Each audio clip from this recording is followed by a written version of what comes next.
Hello, and welcome to Dynamic Content. I am Stephen Stouffer, and let me share my screen here.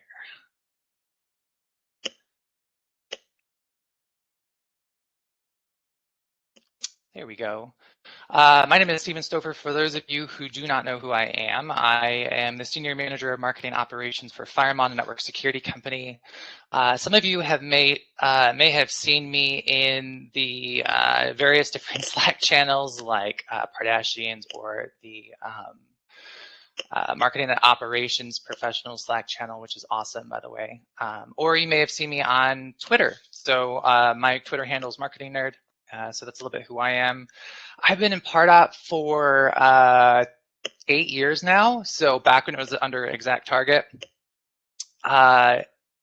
it's been quite a journey, kind of seeing the different. I was just on Laura's session, and she talked about how you could see all the different versions of Pardot kind of changing, and it's been really exciting. So I'm excited to share this with you. It's going to be a very fast session. If anyone has any questions that you'd like answered, put them in the question and answer. I'm going to get to that at the end of the session as much as I can. If I can't get to your question, just tweet me on Twitter, ping me on Slack, whatever, and we'll get connected, and I'll make sure I answer any of the questions you have about dynamic content or HTML or variable fields or anything that we talk about here. So session outline, what are we going to talk about? So I'm going to talk about at a very high level, what is dynamic content, how it can be used from a beginner level. We're going to do some interactive demos. You guys are going to actually be able to participate in this, which I'm really excited about, as well as for those moderate users or advanced users. There's going to be a little bit something for everybody. So I'm excited. If you're a more advanced user, hold on tight. We're going to get deep quick. So I want to level set for everybody for those newer users. Advanced users, hang tight, we're going to get there. So what is dynamic content? I'm going to start all the way from the top, and then we're going to dive deep.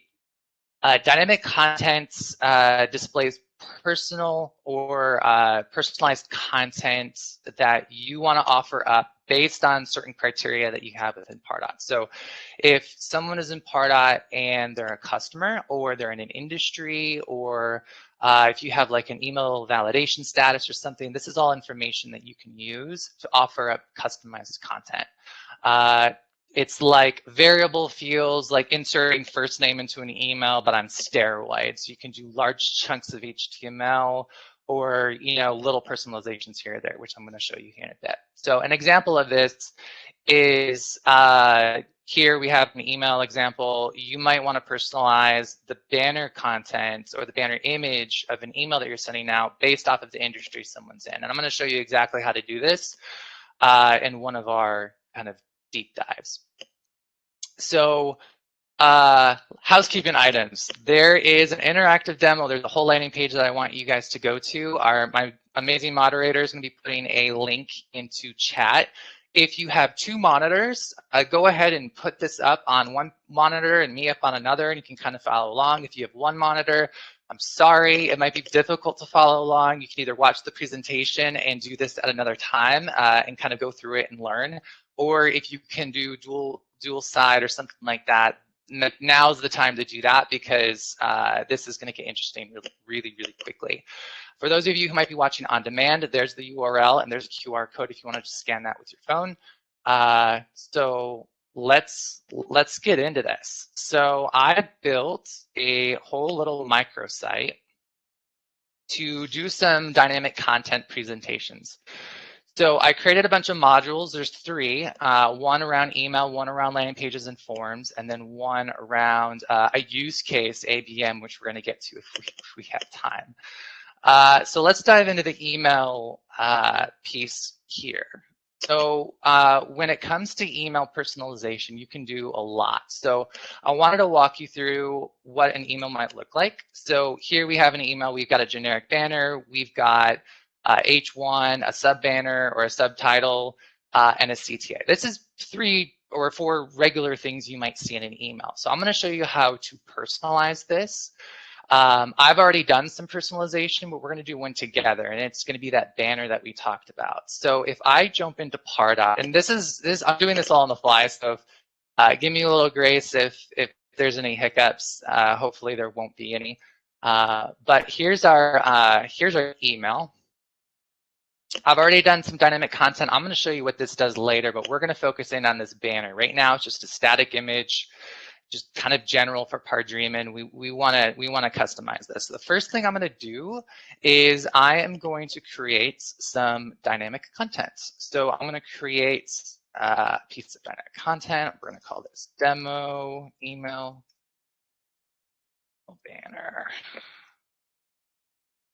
And then what I want to do is I want to create some default content. So in case someone's not cookied or someone clears their cookies or they're an unknown prospect in your database, you want a banner to show up, right? So I've created a series of banners. So here's our default banner. What I'm going to do is just literally copy this URL. All I'm going to do is going to copy the URL, and I'm going to put that in the dynamic content. I'm going to show you how and why we're doing this here in a bit. So I'm just going to go into the code section of dynamic content because I don't want this to be text. I'm just going to paste in that URL.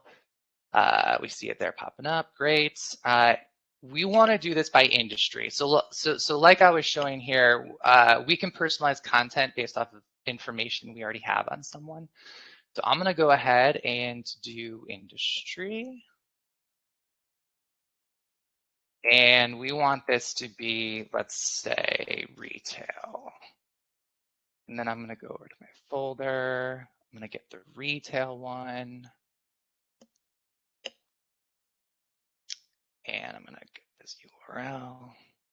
And I'm going to go ahead and just paste this in here. I'm going to only just do, well, let me do the other one too. So retail.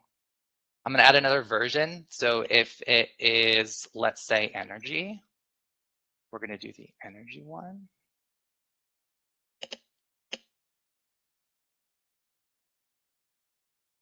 So now we got wind turbines for us in the Northwest. You guys know what these are. So we're going to do this. So the retail one had like shopping handbags. The energy one has these wind turbines. I'm going to go ahead and just save this. And now that we have our demo dynamic content for the email banner, I'm going to go back to that email and I'm going to just refresh this because it needs to pull that in. This is going to refresh, hopefully. And then I'm going to go in and edit this email. You can do this on the template level, or you can do it on the email that's leveraging the template. Totally up to you. This is why I like this way of doing it. So I'm going to click on this banner. And so now we have access to the banner. Well, instead of changing out this image here, what I'm going to do is I'm just going to get to my dynamic content snippet. And where is it? Demo, email banner. Okay, here it is. There's the default version. There's the retail, and there's the energy. I'm going to go ahead and click OK. I'm going to copy this. The only reason I got to it through the WYSIWYG is just because I needed to get to that little snippet of code. I'm going to flip this banner over to code versus the WYSIWYG editor, and I'm going to actually insert this variable field just into the image source. So we're using dynamic content within a URL source for an image. So now the HTML image is going to be finding that source value of the dynamic content. So I'm going to go ahead and click. Oh, actually, before I do that, let's preview it, right? It might look a little weird on the left-hand side when you're editing the email. Just go into the preview mode and find a prospect that has an industry of one of the ones that you selected. And here we go. So this is a prospect in Pardot that industry is retail. We're seeing the retail one. Here's an energy example. We're seeing the wind turbines. Everything's working great. Let's go ahead and click publish to template. And we're off to the races and we're good to go. So let's go back to that landing page. Let's see how our landing page is now a little bit different. So I'm going to come in here. I'm going to type in my name. We're going to be John. And no, I'm actually going to lowercase J and John. We need to account for user error when using dynamic content, especially when using like first name variables or anything like that, or HTML. I'm going to say I'm in the energy space. The company name is going to be SpaceX. Here's our email address, render email. So now that we've rendered that, well, a whole lot here is going on, right? So power of dynamic content. I now have information like John, SpaceX, energy, and we can start using that within emails. So if you notice, John is actually capitalized down here in the email and then also here up in the landing page. I put it in lowercase. So a neat little trick is with CSS, you can do basically text transform uppercase or capitalize, and it will actually change the content the users are putting into your database. You can kind of account for that human error. Also within the email, I did some other things. So I actually created H1 with some variable fields, a customized CTA with some variable fields and dynamic content. So this whole email here is now personalized. So being from kind of a general email down to something that's super personalized. So this is a really cool, neat, pretty quick way that you can increase the click-through rates of your emails just by simply utilizing both HTML or variable fields if you use that, as well as dynamic content. So if you've got questions about this, now's the time to start putting them in the QA section because I'm about to move on to another section. Let's talk about landing pages. So I built a second module for landing pages and forms. This one's really exciting, and I want to walk you through what you're seeing here. So this is a home page or a landing page that anyone might have, right? So we're going to have a product overview section, solutions by industry, pricing and product services, customer reviews, some like social validation stuff happening over here, full width banner for some sort of CTA. I included some connect information down here, so if you guys want to, wander on down there, that's great. We can get connected.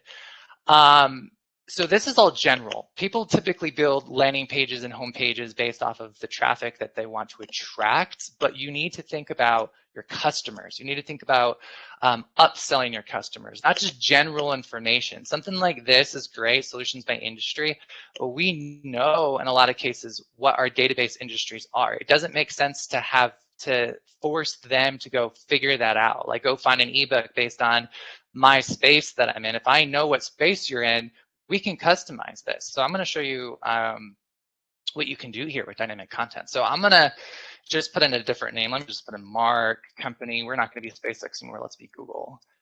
Customer. Let's say I'm a customer. Good day for this business if Google's their customer. I'm going to do industry, let's do retail, but they're probably in all of them. Enter landing page. So I'm just refreshing the page. This is the same page. If you guys are looking at this page and you fill this out, the URL is not changing. The form completion action is just to refresh the page. So a whole lot here has changed. Up in the right-hand corner, I now have contact customer support versus learn more. It doesn't make sense to push a customer to get a demo. They're already a customer. You don't need to send them to sales unless it's an upsell or a cross-sell. You probably want to send them to their own account rep or contact support, which is why they're on your website. Down here under product overview, it no longer says solutions by industry to have that person manually go through all the industries and figure out what's relevant to them. We know Google is in the retail industry that we defined here. So now there's going to be use cases or a PDF or an infographic or whatever you want to put here specialized just to them.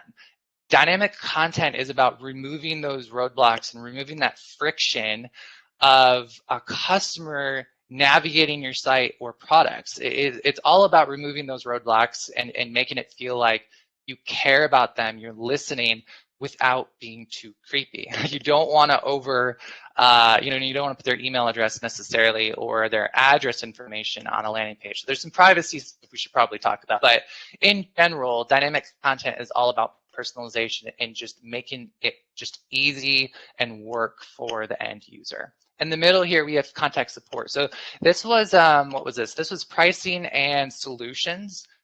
Your customers know what your prices are, and hopefully they haven't changed. So that may not be something you want to broadcast. So flipping this out, contact customer support, the button changed, open a ticket versus, you know, go to our pricing page. This now makes sense for me as a customer, and I'm finding what I need to quicker.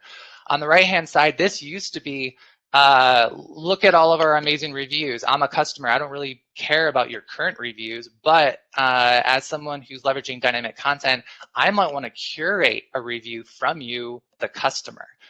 So now it's soliciting a review. Hey, get 50 bucks. Do a review on us as one of our customers, and just get involved. And then at the bottom here, I am pulling in the first name into here, as well as inserting the company name using dynamic content down here in the button. It's a great little way to like personalize the page and make the customer feel special. Again, depending on what vertical you're in, you may not want to do this just for security or compliance reasons. If you work with a lot of IT folks, they probably wouldn't appreciate their, you know, first name on a landing page, might creep them out a little bit. But there's definitely a right and a wrong way to do this. So that is landing pages. I don't know if anyone noticed this little pop-up bar on the bottom of the page. So I also integrated dynamic content with Add This. So if you're familiar with Add This, you can do a bunch of different things, but a little notification bar is something that you can do. And basically I took the Add This scripts and then put it in dynamic content, and you can fire off different Add This events based off of criteria and Pardot. So right now, the minute I said that I was a customer, it's promoting you know, a customer webinar, or in this case, the next module we're about to go into. So that's neat. And I know I'm going quick, but if anyone has questions of how each one of these works, I have this little magnifying glass. And what this does is it opens a window up into Pardot, and you can go in and you can see exactly how I built this. I also marked up some language here on what I did, like tips and tricks to get around something. For an example, if you're looking to see if a field is not blank, Pardot doesn't really offer up a way to do that with dynamic content. So what you can do is you can do contains each letter of the alphabet with a semicolon in between them, and then basically it's not blank if it contains one of those letters. So yeah, go around all these little magnifying glasses. Each magnifying glass represents dynamic content and how I'm using it. You can go through here and really kind of dig deep into the way that I built it, the way that I thought about it, and considerations, as well as different ways to use it. So that's for you guys. All right, let's just keep going. We're getting close on time. Homepage, let's go back to the modules. If you noticed here, this now says module complete. So this is a fun way. I did this last minute because I thought it was neat. This is a really neat way to use dynamic content. When you think of personalization, it doesn't always have to be personalization. Sometimes it can just be affirmation and confirmation that someone did something that you want them to do. So on those forms, the form that we just filled out, I have a completion action to fill a module name on that. When that gets populated, this shows up. This one doesn't show up because we changed the email address. But if I come in here and I submit this,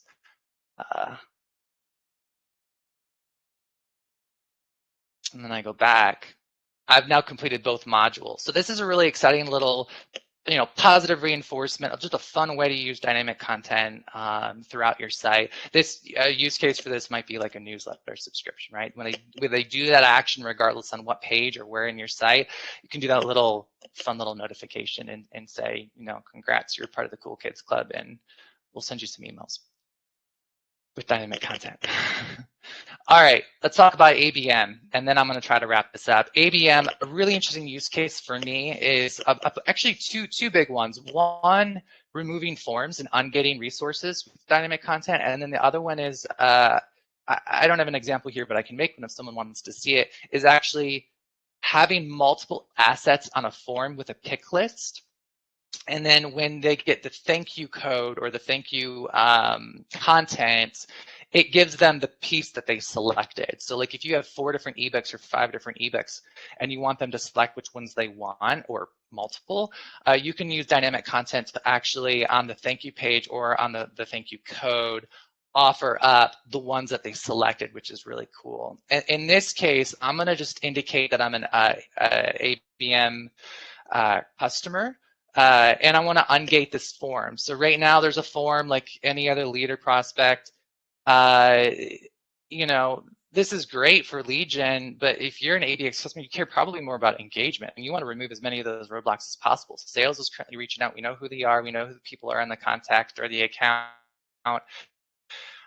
It doesn't make sense to keep asking for information. So I'm going to just indicate here I'm in an ABX account, and this is information you already have in Pardot, right? Like you don't have to create these custom fields like I did. I'm just using the form as an avenue to get information into Pardot so I can show you what's happening, because I'm not connected to Salesforce or anything. So I'm going to say Mark. I'm going to say Google. I'm in a Fortune 500 company, so I'm going to say, yeah, I'm in an ABX account. Let's see what's different now when I refresh this page. So now the form's gone, right? So that's cool. We're no longer gated. As Google, I'm already in communication. I'm also a customer. There's no reason for me to fill out a form anymore. So I'm just going to click download ebook. You can do tracking with this with redirects if you want to like add them to a campaign. Google Analytics, you can add in a couple tags here to track that conversion rates as goals. There's a lot you can do to track who's doing what without, you know, gating this piece of content. You could use variable fields as well on a form handler to do like a blind form submits without even a form as well. So that's my ABM use case. If anyone has any questions on this, let me know. I'm going to stop sharing my screen now, and we're going to jump into some questions if there are some. See what's going on. All right, let's see here. Q&A. Let's see here. Thanks, Sarah. I think I'm pretty awesome too. No, I'm just kidding. Does anyone have any questions? I'm seeing some open questions. Answer, dismiss. I don't see anything in here unless I'm missing it. Help me out, moderator. Am I missing something?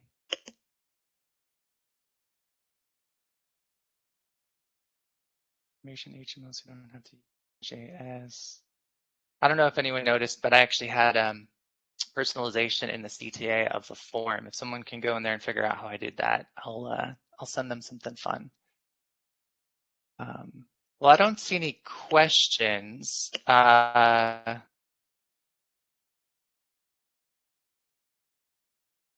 We're getting started, and I'm struggling. The default landing pages aren't responsive. Where to start?